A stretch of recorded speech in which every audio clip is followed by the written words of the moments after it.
কথা বলে তিন মাথাওয়ালা জলপরি তার জাদু শক্তি দিয়ে গাছের ভাঙা ডালটি সাদা সাপের উপর থেকে খুব সহজেই সরিয়ে দেয়। কিন্তু আঘাতের কারণে সাদা সাপটির গা কেটে গিয়ে রক্ত বেরোতে থাকে। শোন বাছারা, আকাশ কালো মেঘে ছেয়ে গেছে। ঝড় বৃষ্টি শুরু হওয়ার আগে আমি শিকার করে নিয়ে চলে আসব।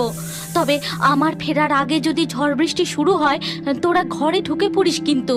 আর খেলতে খেলতে ঢিবি ছেড়ে দূরে কোথাও যাবি না, আমি তাড়াতাড়ি চলে আসব। ইচ্ছাধারী নাগিন তার দুই সাপ সন্তানকে রেখে জঙ্গলের গভীরে শিকার খুঁজতে চলে যায়।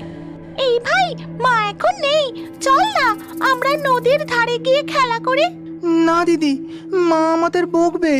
কিচ্ছু হবে না, চল না। মা ফিরে আসার আগে আমরা ফিরে আসব, তাহলে মা জানতেও পারবে না আর বকাও খেতে হবে না।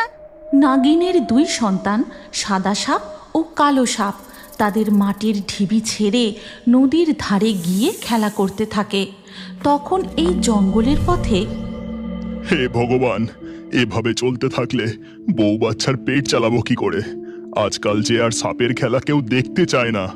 যেটুকু চাল পয়সা হয়েছে তা দিয়ে দুদিন চলে যাবে। তাড়াতাড়ি পা চালাই, এখনো এক ক্রোশ পথ। আকাশের অবস্থাটাও খুব একটা ভালো নেই, দুর্যোগ শুরু হলো বলে। মণিপুর জঙ্গলের পথ ধরে কেষ্ট সাপুড়ে তার গ্রামের দিকে হেঁটে যায়।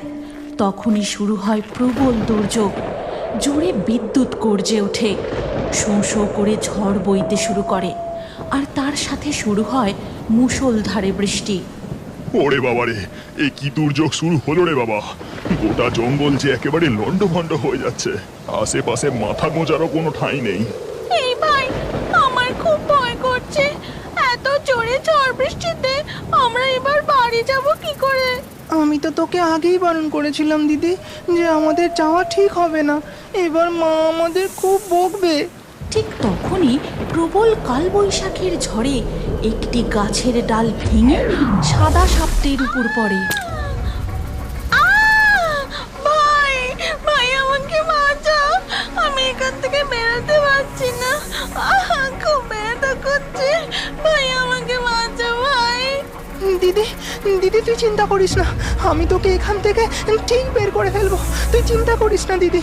এই কথা বলে কালো সাপটি তার মাথা দিয়ে গাছের ডালটাকে ঠেলতে থাকে, কিন্তু সে ওই গাছের ডালটিকে এক বিন্দু সরাতে পারে না।